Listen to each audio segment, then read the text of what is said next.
The game is Merchants of Amsterdam. I've played this once with my wife, just two-player. I don't think it holds two officially, but like a lot of Euros, it works out okay that way. This is kind of an interesting game. I'm going to have one major impediment to being able to play it, but it's something that I can get around by not using, which is this timer. Now, this is one of the more exciting things in the game. Okay, and eventually, well, let's let it run down. We'll leave it alone for a little while there so you can hear it while I look at some of the other... Uh-oh. There it comes right at the end. Okay, so that indicates the end of an auction, but I'll explain how this is used in a little bit. But that's one of the cooler things in the game, but I'm going to have to leave that out in my solo play. I will explain it, however, in the rules. So, this is part of my recent splurging on lots and lots of Dutch games for some reason, or Dutch, on the topic of early Dutch trading. Now, let's see what we got. We've got a map. These are going to be the warehouse districts in Amsterdam. And you're going to want to control these for various reasons. These are various trading ports in 4 different quadrants that the Dutch were involved in. This is going to be a commodities chart. This indicates how much of a certain commodity you have. This is going to be the turn record chart, and we have to worry about a number of things. Most importantly, there's a symbol here which indicates what type of turn it is. Now this one just says you get 400 guilders at the beginning of the game, or maybe 400,000, I don't know. Since there are no hundreds. Oh wait. Oh yeah, there are hundreds. I'm sorry. No, those are thousands. Okay, so 400,000 or whatever. Each player is going to have that at the start of the game. The goal of the game is to have the most money at the end. And there are various ways to gain money. We'll take a look at how this all works. And then you have a deck of cards, which is going to be the actions that you have options on. And you have these 3 discs, and the player whose turn it is will get those 3 discs. Now, yeah, everybody gets 400,000 guilders. Some of the cards are going to have this, don't play in 3 players. That card doesn't count. It's just like you didn't actually draw this, draw another card immediately. So, the basic play of the game is on a player's turn, he gets these 3 discs, and then he'll be drawing 1 card and looking. Okay, this is a bad choice. This is the time movement card. That's going to move the turn marker 1 forward, and if there's a symbol up here, that symbol takes effect. But assuming you didn't get that, you get something like this. Now this is going to be a card which allows the player of the card to control, to place a new warehouse. And you can only place it in the 2 districts listed. And what you do with one of these cards is you have to choose one of 3 things if it's your first card on the action. One of the things is the discard bucket. You can just throw the card on the discard bucket, because one of your 3 cards that you draw each turn is a discard that nobody gets to play. Another option is you can play it here, and then you will get to use it immediately yourself. The final action is it goes on this timer. This thing is set up at, this is really hard to do one-handed, but in the start area, and then it's going to be started. And this is to represent a Dutch auction. Everybody holds their hand somewhere near it, and when the price reaches a level they're willing to pay, they tap it out. Now, you can see how it's working here, but when I hit it, it stops in a price zone, and then I pay that amount if I'm the person who hit it. So that's kind of the neat mechanism for the auction, is that you don't even know that other people are interested in something. All you know, and I don't think this is a kind of auction that's likely to bring a lot of money,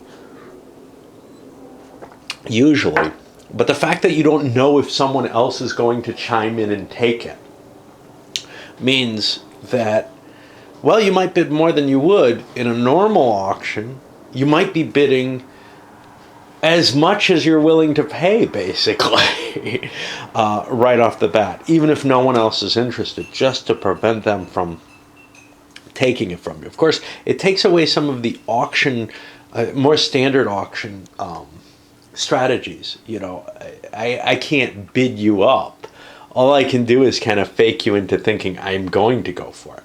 But largely, you're on your own in terms of decision making. As to how much you're willing to pay for this. And if I beat you and I wanted to pay more than you did or the same, well, now you lost your opportunity. And when that happens, the person who wins the auction pays the amount of money they auctioned and gets to use the card immediately. It's kind of a neat little mechanism there. Okay, so you've got two neat things here. One is the selection. You're drawing cards and you get to put them in these different buckets. So you've got some randomness and some choice within that and since you do them one at a time, you don't know whether or not this is your best card. But then you also have this cute little Dutch auction style of situation. Now, it is possible that someone could tap this thing while it's still in the start zone. That sets the price higher. I'm trying to remember how that works. Oh, actually, if it's before it moves below 200, that doubles the cost of the auction for all players. This clock is reset at start, and all players bid, or may bid, but they're going to pay double the amount shown on the clock when it stops. If the pointer reaches 100, the person who did the doubling, who clicked it at 200 or start, they get it for 200. But you can see, now it's going to jump to 400. Now, I assume that that could actually be extended ad infinitum, but it's not specified there. The reason for that is, the reason that it's the reason that it extends that way is this is your way of saying I am willing to pay not just the maximum, but now we're all in an auction for more money. So it raises the option. It's a nice feel. I think it should happen recursively, which is to say if somebody hits 200 again, now the auction is, what, tripled probably. The rules don't go into that at all, though. And it may be that nobody would bid that much. All right, so now the question is, what happens when you draw these cards? And let's take a look at what they allow. First of all, when the sand clock comes up, that doesn't count against your actions. That just moves the timer, and immediately, if one of these events comes into play, it takes place. All right. I'm looking for the different types of cards. I seem to be at them. Okay, so the first different type of card is the commodity card. This card allows you to play 3 placements on here that will allow you to put a piece on the board or move a piece 1 space forward. There's a limitation to that. You can only have 1 token on each track, yeah. You cannot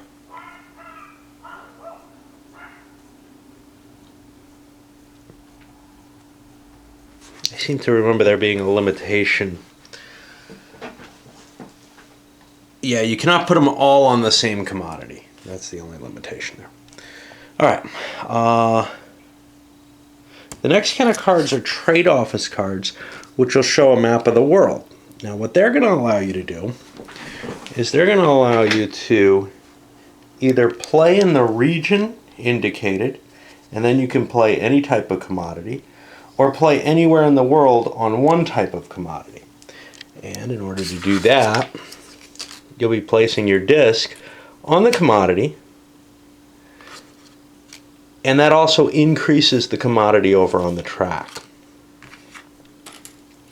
Finally, with the Amsterdam card, and that's the one we drew, which gives you a warehouse, you have the option to build in either two sections, and you get a commodity, as in this, or you may be able to build, I don't know how they distribute. Yeah, some of them will give you only one section, and you can build any commodity you like. And again, you boost one commodity, one space.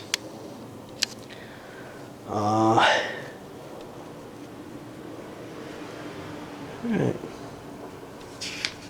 Then once you've done taken care of your 3 draws, you pass the discs over to the next player, and it's his turn. Time only moves due to the time clocks. Okay. So why are you doing all this? You're doing all this because some of the time clock spaces are these scoring rounds. And I have real trouble seeing that through the camera without my glasses. Okay. The scoring round is going to tell you, it gives you 2 rows and 4 columns. The 4 columns are going to be the different kinds of commodities or whatever in the space. Now, let's see what we have. This is the commodity track over here. So what you're going to do here, and these all kind of work the same, is you're going to order the commodities in value. The most valuable commodity is the one that has the furthest to the right disc. Okay, so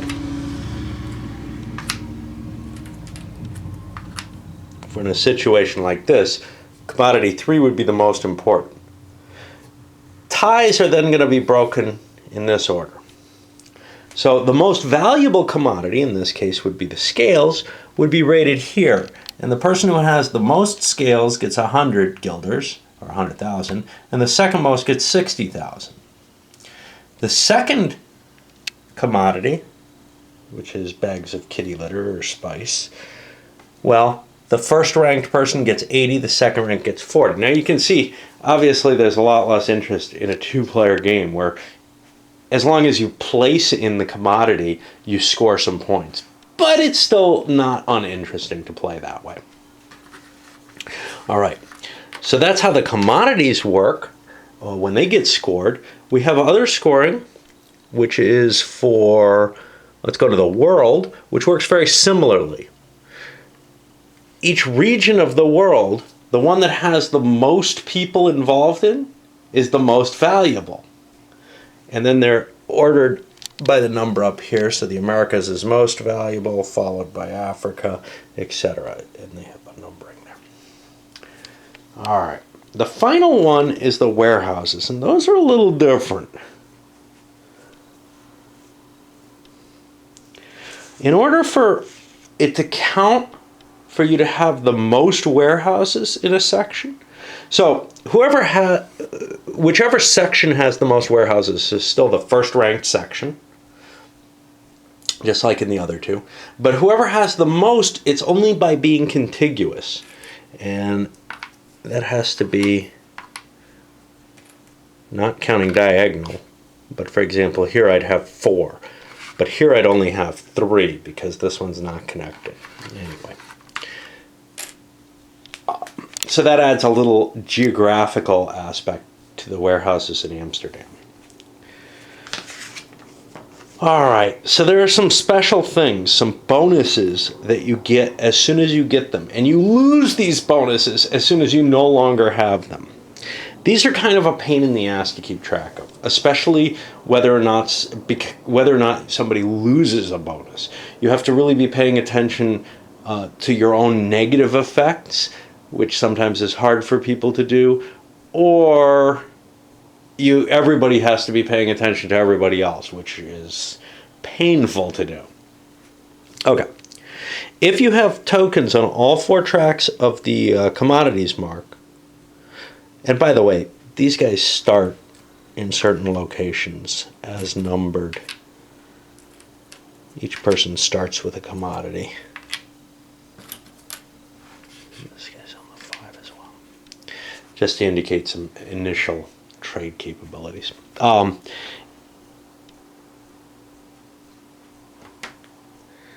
So what are we talking about here? Yeah, if you have tokens on all 4 tracks and each has moved to at least the level 2 space or further,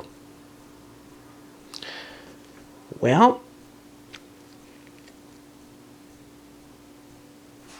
make sure those aren't the level 2 spaces already when we look at setup.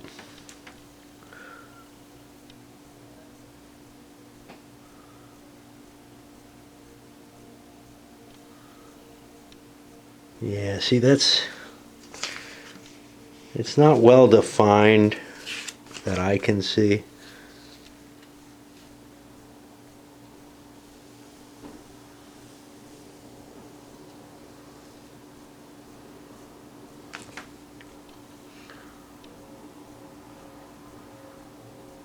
Okay, yeah, this is the first space. The graphical implementation is what was throwing me off there. All right, so if you have a piece in every single commodity track, at least on this space, you get a bonus warehouse in Amsterdam. Now, if you fall below that condition, you have to wipe one of your Amsterdam warehouses out. If you have a trade office in each of the 4 regions of the world,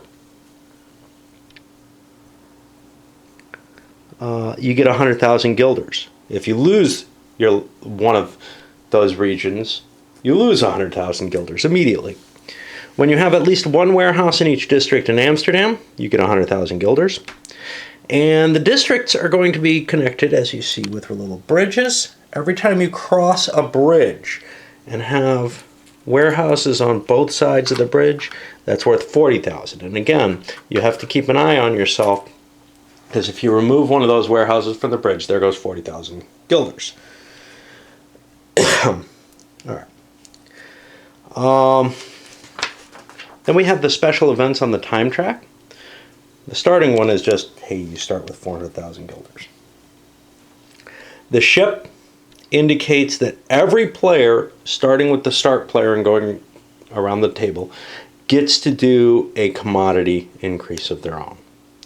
The globe, same kind of thing. Every player gets to open up a trade office anywhere, and they get the additional commodity with that.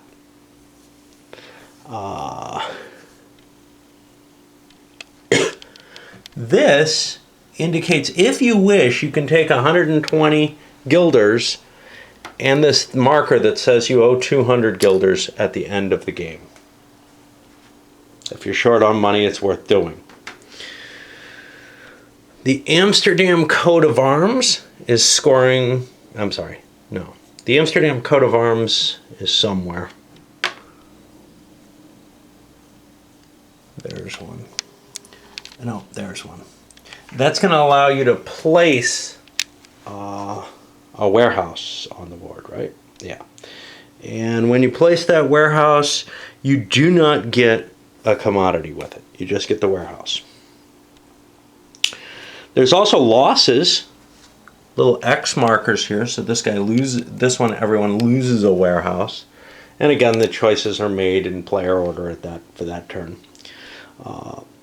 There's a shipwreck somewhere which says that you lose a commodity of your choice. This one's kind of a little neat catch-up mechanism. No, there's only one of these on the board. It says the leading player in each commodity loses a space on that commodity. And if people are tied, they both lose a space. That can be kind of very much an interesting shakeup. And then we have the scoring markers, which I showed. And finally, once you hit the 1665 turn and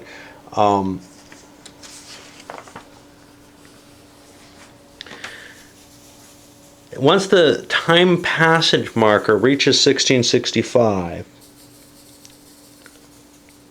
That player finishes his turn, and then we shift one space over to scoring the world, to scoring everything in the world. So you do 3 scoring rounds, one for the commodities, one for the warehouses, and one for the world zones, getting additional money. Then you subtract 200 guilders for each one of these loans that you may have obtained. I don't think you have a lot of options for them. You may only be able to get one of them. Looks like it. I don't see any others. And the person with the most money wins. And it's really that simple. I had fun playing it in 2. Let's see if it's any fun solitaire. Again, I have to dispense with this and use my normal kind of randomizing, but I'm going to try to go with a more random auction type variant. Basically what I would use with a hidden auction. It might take a little bit of getting used to for me to tinker with that, but all that should do in your case is mean that I cut away each time there's an auction, because I can't do that on video.